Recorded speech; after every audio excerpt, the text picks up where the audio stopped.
잘 지났었나요? 네. 겨울이 오고 있습니다. 우리 교회 여전도의 회장님이 몇 년 전에 여름이 끝나 가을이 시작되는 때 와서 심각하게 나한테 얘기를 했습니다. 목사님, 난 예수 헛 믿었어요. 이러는 거 여전도 회장님인데, 왜요? 모범 집사인데, 이 모범 회장인데 왜 그러세요? 그랬더니, 방언도 못하고요. 이러는 게. 방언을 못하는 수도 있지, 방언 못한다고 왜 예수를 헛 믿었어요? 그때 하는 말이, 여름에 산상기도회를 간 거예요. 한 기도원에 산상기도회를 갔는데 그 강사님이 가지 외에는 다 방언한다. 방언 못하는 사람은 성령 못 받은 거이다. 그 얘기했다는 거예요. 그래 목사님, 강아지 외에는 다 방언한다는데 나는 방언도 못하고 예수 헛믿은 기잖아요. 그래서 내가 뭔 소리 그래 해요.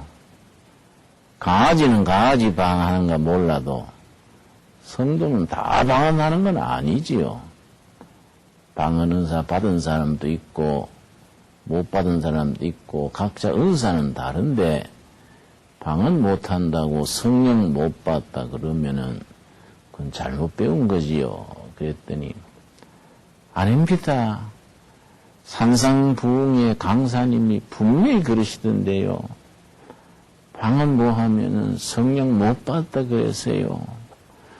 분명히 그러던데요. 그래서 내가 강사 하지 마세요. 나도 나가면 강사인데 괜히 안에 강사는 강사 끝지 않고 밖에 강사만 귀에 들어오는 모양이지. 도대체 어떻게 된기요? 그랬더니 여전도 회장으로서 그 마을의 초신자 한 명을 데리고 여름 산상 집회에 간 거예요.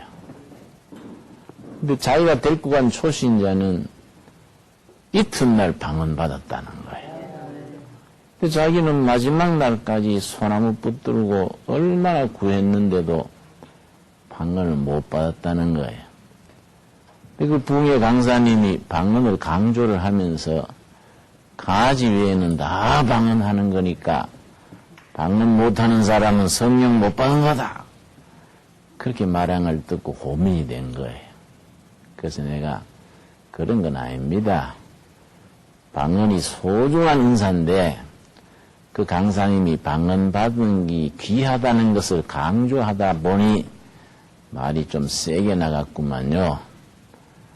성령 받고 신앙생활을 잘 해도 개중에는 방언 안 받고 하는 사람도 있고 방언 은사 받은 사람도 있고 각자 다른 겁니다.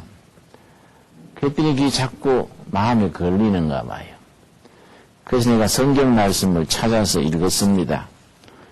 고린도전서 14장에 보면은 거기에 대한 말 사도 바울이 뭐라고 했냐면은 사도 바울이 방언기도를 깊이 했던가 봐요.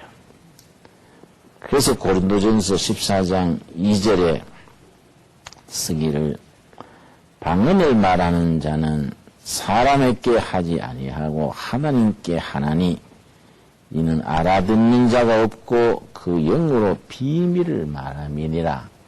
바울이 방언에 대해서 말하기를 하나님과 자기 사이의 영적 비밀을 서로 말하는 거이다.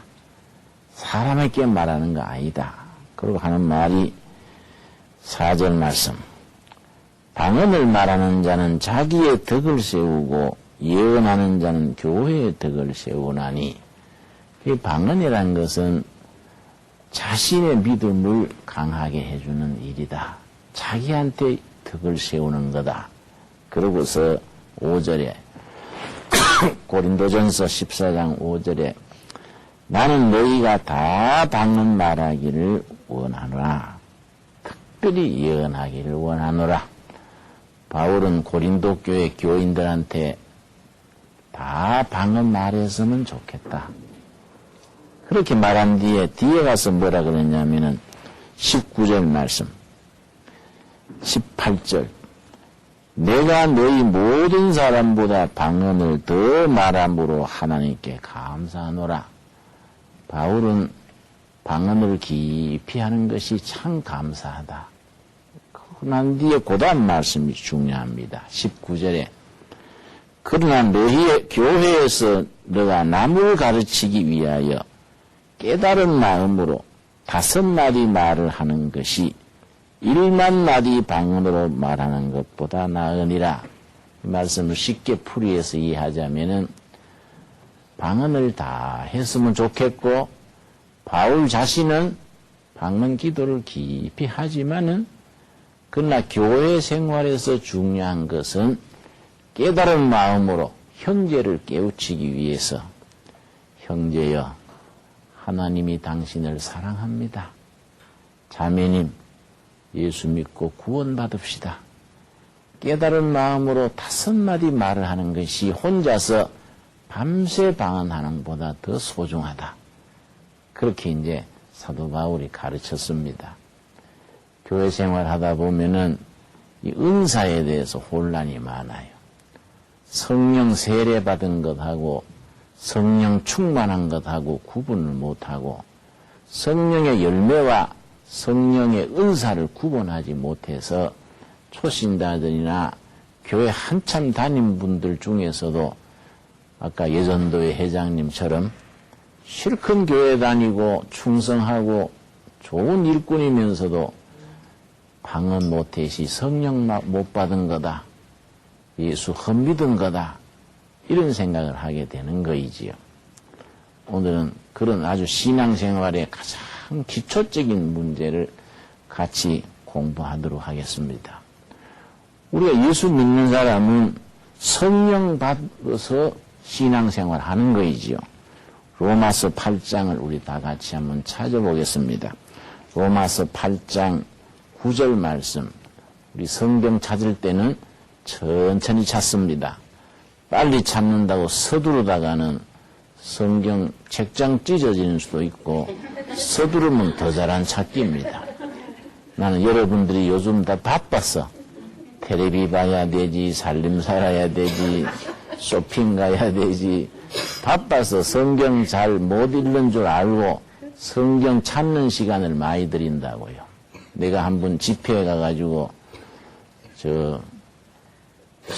하박국 몇 장 몇 절 찾읍시다 했는데 시간을 한참 들이고 읽으려 하는데 앞자리에 앉았던 여전도의 회원이 날 쳐다보고 그러더라고요. 목사님 내 성경에는 하박국이 없네요. 그래서 내가 기가 차서 작년에 있었은 게 있을게요. 네, 그런데 참 할 말 없지요. 성경을 너무 잘 몰라요. 내가 미국에 오하이오 클리브랜드라는 데 집회를 갔었습니다. 거기에 집사님 한 분이 성인병에 걸려서 병원에 입원을 했어요. 낮 공부 마치고 그 교회 목사님이 신방을 좀 가달라 그래서 내가 이제 갔습니다. 환자 기도하러 갔어요. 그 내가 이제 병상에 옆에 가서 기도하면서 간증을 한 거예요. 내가 옛날에 죽을 병에 걸렸었을 때에 성경 말씀 욥기를 읽다가 은혜를 받고 욥기 읽다가 은혜 받고 확신 얻고 병 났은 얘기를 내가 해줬다고요. 그랬더니 잘 듣더니 마치고 나오는데 목사님 오늘 참 말씀 감사합니다. 욥기란 책을 어디 가면 사지요? 이런 게 교회 집사님인데 아이고 내가 놀래가지고 성경의 욥기를 모르세요. 그 말이 이까지 나오려다가 그 말하고 본인이 미안하겠더라고요. 안 그렇습니까? 교회 집사님인데 욥기를 어디 가면 사지요 하니까 그거 자기가 미안할 거 아니에요. 그 내가 그 말을 입에까지 나오다가 참고 그 사람 체면 세워주느라고 천천히 알게 될 깁니다. 네, 그랬다. 그러니까 너무 집사를 쉽게 주는 거예요. 내가 어떤 교회 가서 집회 보면은 집사 다 빼고 나면 애들 몇 명 남지 집사 아닌 사람이 없어. 그러니까 우리가 너무 집사가 싸게 신앙적인 훈련도 안 거치고 집사가 되니까 너무 중구난방에 대해서 명색이 집사인데 욕기란 채를 얻어가면 사냐고 이런 말이 나오는 거예요. 그러니까 여러분이 간증도 필요하고 체험도 필요하고 다 필요하지만은 결국은 신앙의 승부는 본인이 성경 말씀을 읽어야 돼. 본인이 아주 적당히 읽으면 안 되고 어떨 때는 아예 막 목숨 걸고 읽어야 돼. 휴가철이나 방학 때나 시간을 내가지고 딱 마음 잡고 앉아가지고 창세기 한 번 딱 펴면은 요한계시록 끝날 때까지 내가 성경 말씀 끝내기 전에는 딴 일을 안 한다. 이런 야무진 마음을 가지고 성경 읽어야 돼요. 나도 옛날 목회하면서 바쁘게 돌아다니다가 참 덕분에 박정희 대통령 때 징역을 갔는데 참 징역살이 잘 갔어요. 내가 그때도 감옥 생활하면서 톡톡히 은혜 받았습니다. 그때는 정치범들은 다른 책은 다 압수해버리고 성경만 준 거예요. 기독교인이라 그러면 성경 주고 불제자라 그러면 불경 주고 감옥에서 그랬어요. 이것도 저것도 아닌 사람은 묻더라고요. 이 성경 할래 불경 할래. 내가 관심을 가지고 보니까 거의가 성경 달라더라고요. 불경이 어려워서 그런가 종교가 없는 사람들도 정치범들이 많았는데 성경 달라. 그래서 내가 아하 앞으로 우리나라가 아주 신앙으로 잘 될 일이로다. 네, 그렇게 생각했지요. 그러니까 성경만 주는 걸 가지고 눈만 뜨면 성경 있는 거예요. 다른 건 일체 없고. 그러니까 방에 하루 종일 가만 앉아 있는데 성경밖에 없으니까 마음목하면 읽은 거예요. 월요일 아침에 아침 식사 끝내고 양치질 한 뒤에 창세기 1장 1절 딱 펴서 낮에만 읽었어요. 밤에는 이제 불이 희미하니까 안 보여요. 낮에만 읽었는데 토요일 날 오후 되니까 요한계시록 마지막 장 딱 끝나더라고요. 성경이 마음 잡고 읽으면은 보통 사람의 보통 속도로 일주일이면 보는 엿새면은 한 벌 보는 겁니다. 엿새면 한 벌 보는 성경인데 예수 믿으면서 1년에 성경 한 번 안 읽고 신앙생활 하니까 내용이 없는 거예요. 자꾸 다른 사람 간증 듣고 다른 사람 체험 듣고 자기 신앙이 되는 건 아니거든요. 다른 사람 간증 들어도 그 사람의 간증이지 자기 신앙은 아니란 말이에요.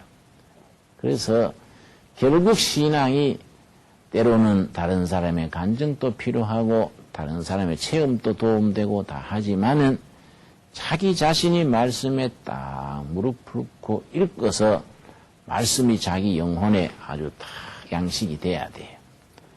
여러분 그런 점에서 말씀을 손에 붙들고 사랑하는 여러분 될 수 있기를 바랍니다.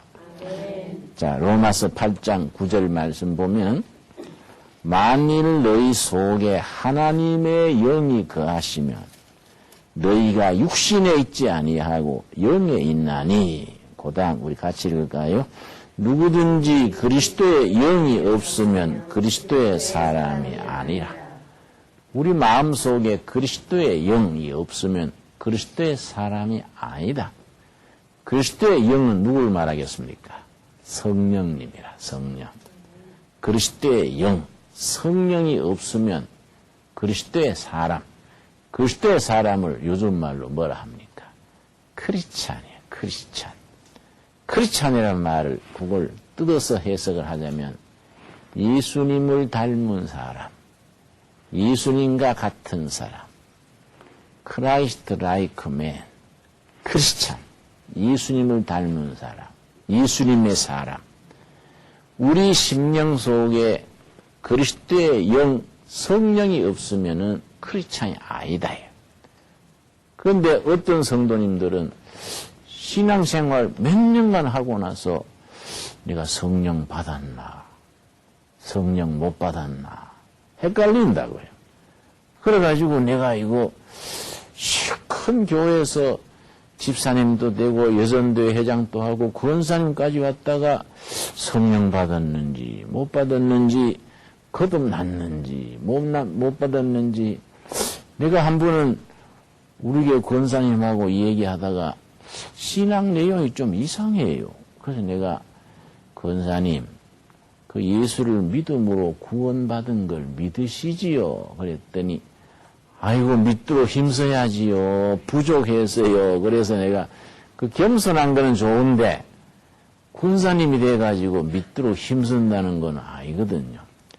예수 믿고 구원받은 확증을 가지고 구원받은 확증을 듣고 세례를 주는 거거든. 그 세례 받고 신앙생활 쭉 하면서 권사님으로 올라오는 길인데 권사님이 돼가 구원받았는지 못 받았는지 성령 받았는지 못 받았는지 헷갈리면 이 골치 아픈 거예요. 응? 그래서 내가 그 비유로 그래요.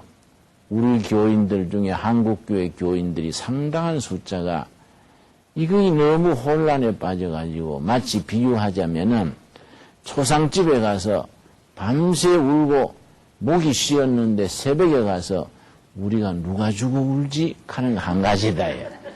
수십 년 실컷 다니고 뭘 믿는지 모른다. 완전히 봉사 반길 것 같기라. 뭘 믿는지 뭔 확신이 있는지 이러니까 신앙에 힘이 없어요. 평소에는 잘 믿는 것 같이 뭐 설교하면 아멘 아멘 그러고 앉으면 눈 감고 주여 주여 그러다가 집안에 우환이 닥치거나 어려움이 닥치면 막 점치러 가는 거예요. 그래서 내가 점치는 사람한테 물어보니까 교인들이 많이 온대요.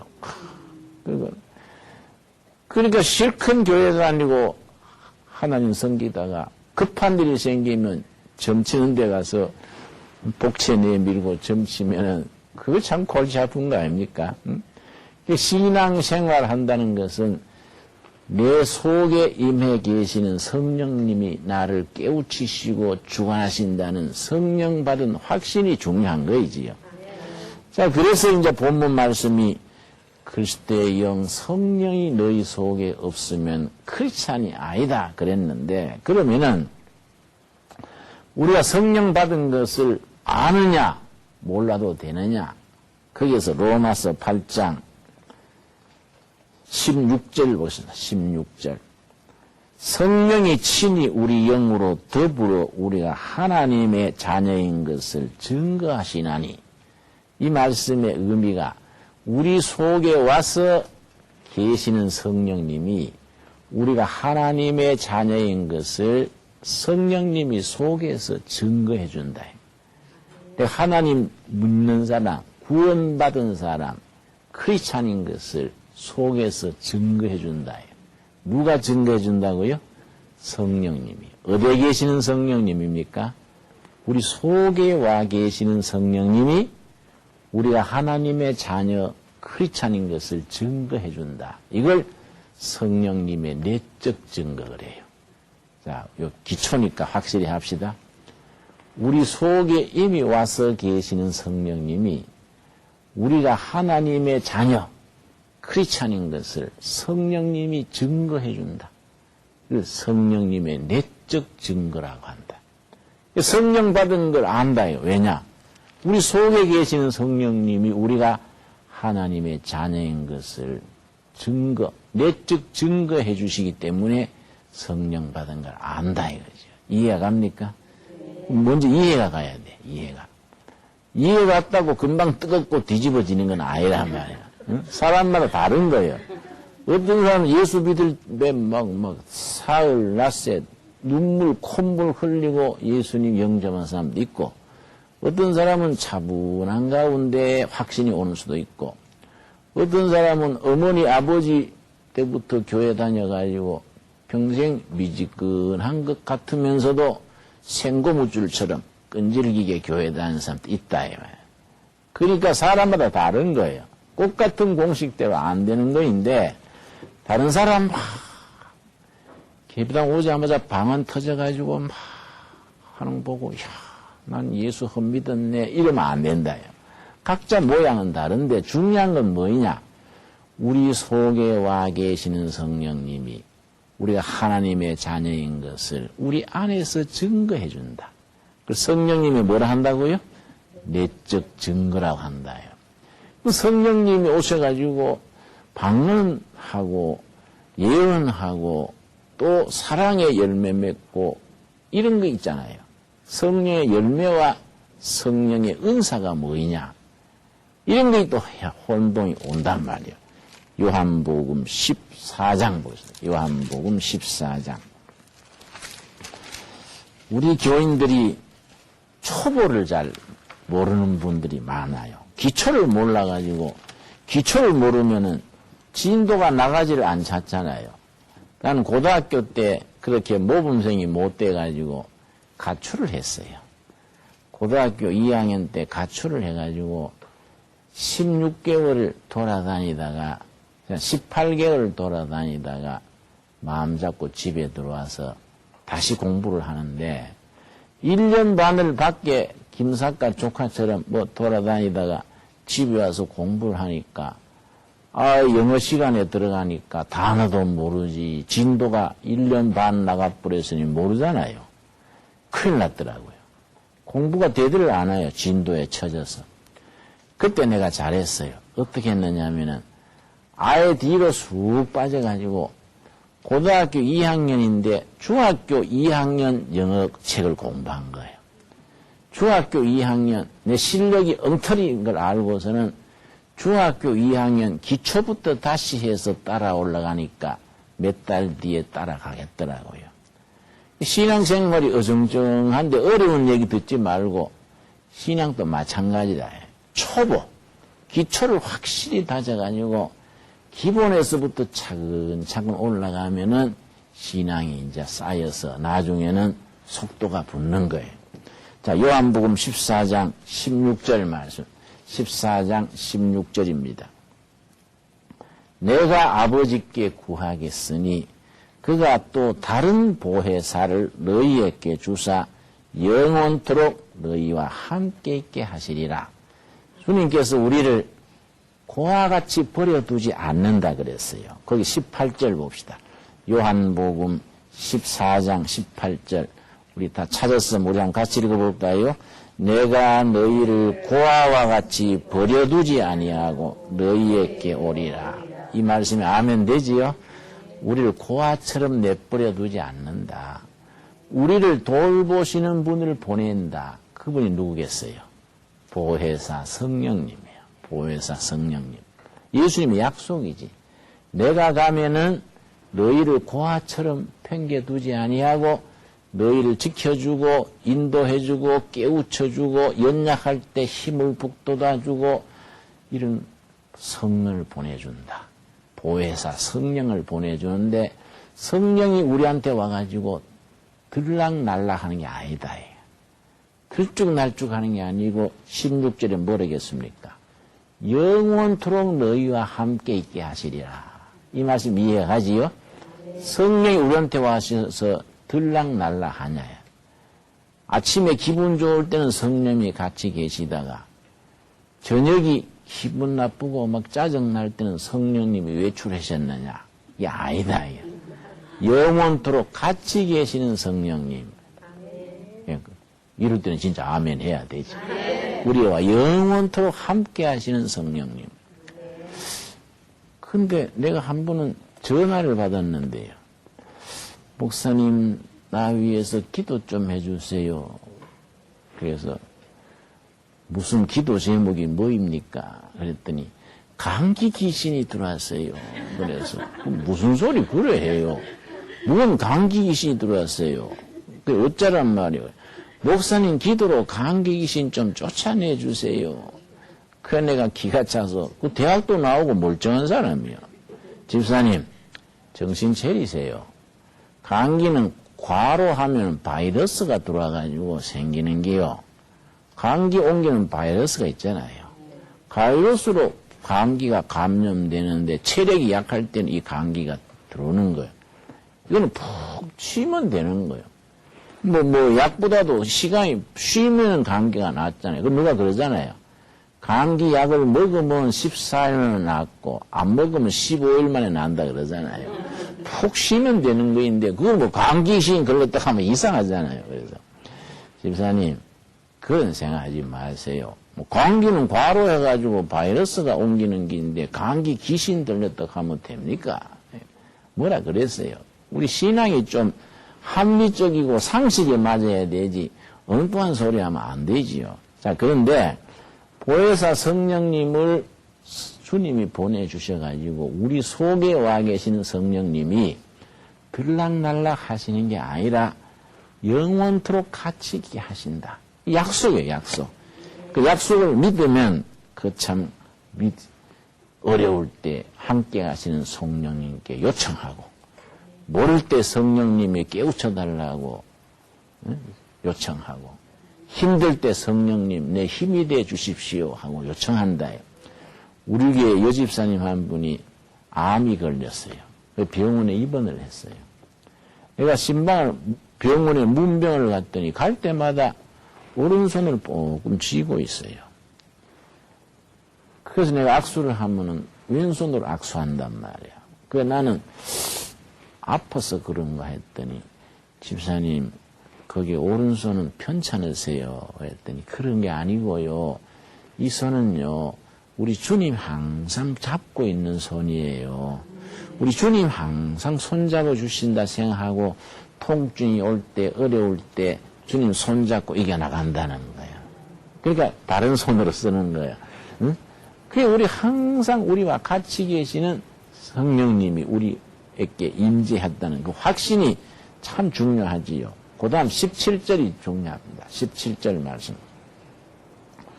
저는 진리의 영이라. 성령은 진리의 영이시다. 그래서 성령 받은 사람은 정직해져요. 왜냐? 성령님은 진리의 영이시기 때문에 진리로 산다야. 성령 받은 사람이 막 거짓말하고 막 이래 과장하고 이러면 그 엉터리잖아요.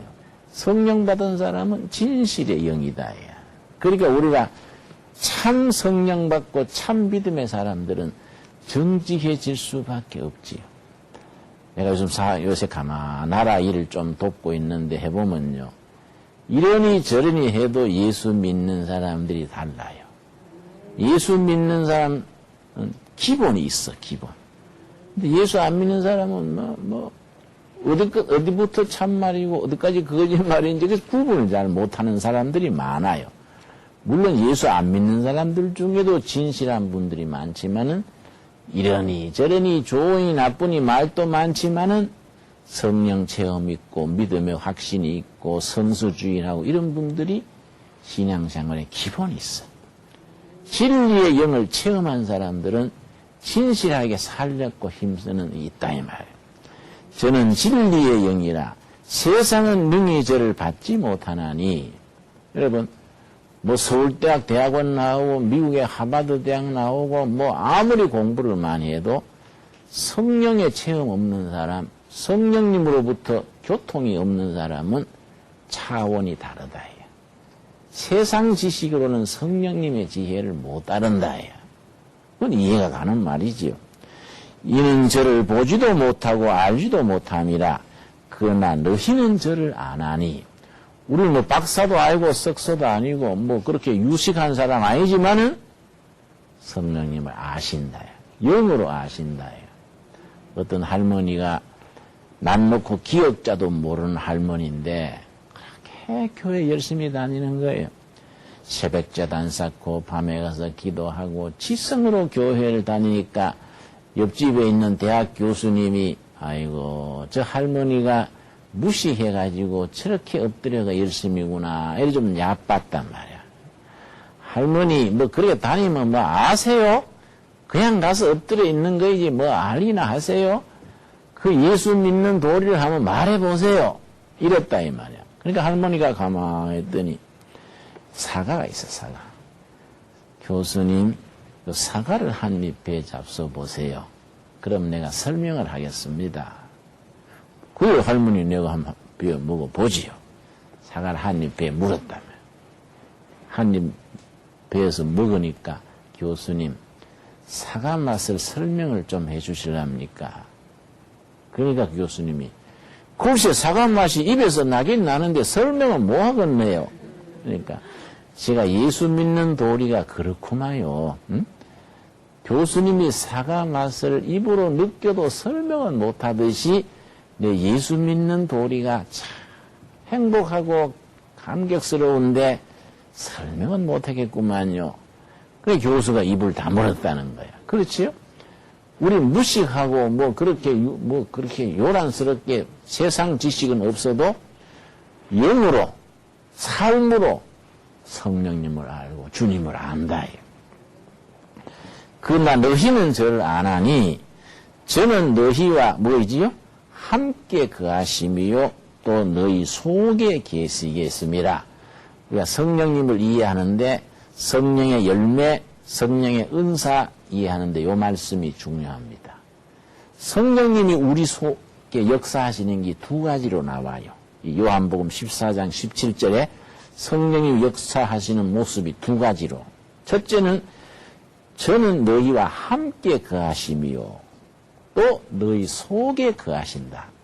함께 거하시는 성령님이 있고 우리 속에 계시는 성령님 두 가지를 말씀했다 이 말이에요. 그러면은 요 차이가 있어요. 우리 속에 거하시는 성령님을 영어로는 Holy Spirit in 우리 속에 in you 네 속에 계시는 성령. 너희와 함께 거하시는 성령은 Holy Spirit upon 위에 upon you 네 위에 임하시는 성령. 네 속에 계시는 성령. 이걸 몇 년 전에 하늘나라 가신 강원도 예수원에 토레이 신부님이라고 계셨어요. 들은 적 있습니까? 대천덕 신부님이라고 아주 훌륭한 분이 됐습니다. 아주 영적으로 깊었어요. 토레이 신부님이 이 부분을 설명을 이렇게 했습니다.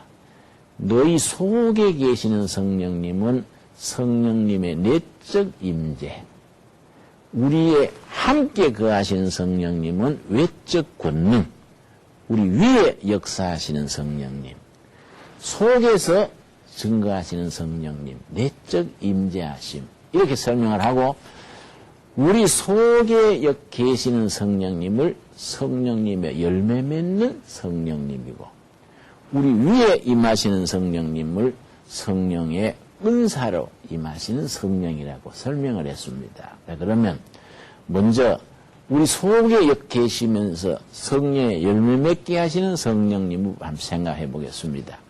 성령의 열매 맺는 것. 우리 속에 계셔서 속사람이 성령의 열매 맺게 하시는 성령님.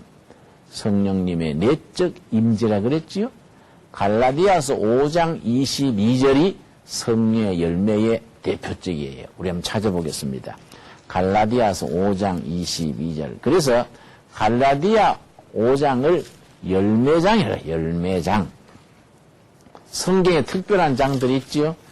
고린도전서 13장은 무슨 장이에요? 사랑장이라 그러지요. 히브리서 11장은 무슨 장이라 그래요? 믿음장이라 그런다고요. 갈라디아서 5장은 무슨 장이라고요? 열매장이라. 성령의 열매장. 육신의 열매와 성령의 열매가 나오는 겁니다. 갈라디아서 5장 22절. 성경 308페이지입니다. 성경 308페이지 갈라디아서 5장 22절에 그 유명한 9가지 성령의 열매가 나오는 겁니다. 자, 22절 한번 읽겠습니다. 오직 성령의 열매는 첫째 뭡니까? 사랑과 둘째 희락과 셋째 화평과 넷째 오래 참음과 다섯째 자비와 여섯째 양선과 일곱째 충성과 여덟째 온유와 아홉 번째 절제니 이 같은 것을 금지할 법이 없느니라. 성령의 열매 9가지. 그런데 히브리어로 된 문법을 조금 설명하겠습니다.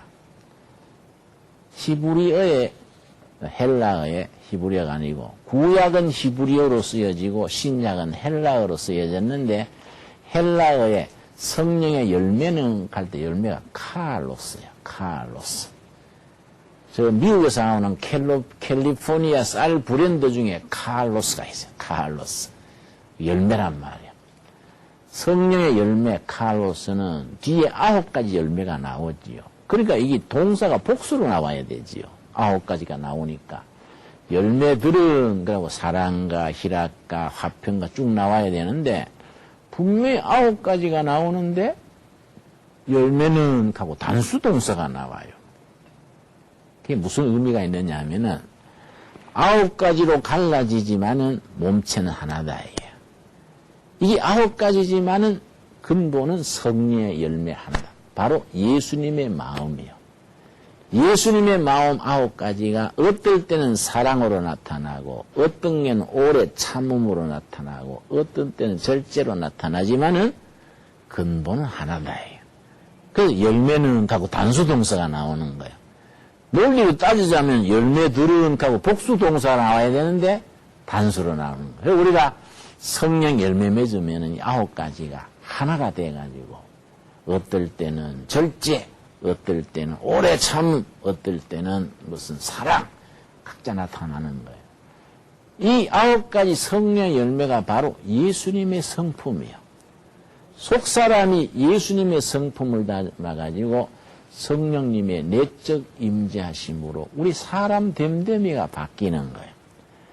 그 성질이 개떡 같은 사람이요. 막 성질 내고 막 주먹 휘두르고 이런 사람이 은혜 받고 성령 받고 완전히 사람이 뭐 바뀌는 거예요. 성령의 열매 맺으면 성품이 바뀌는 거예요.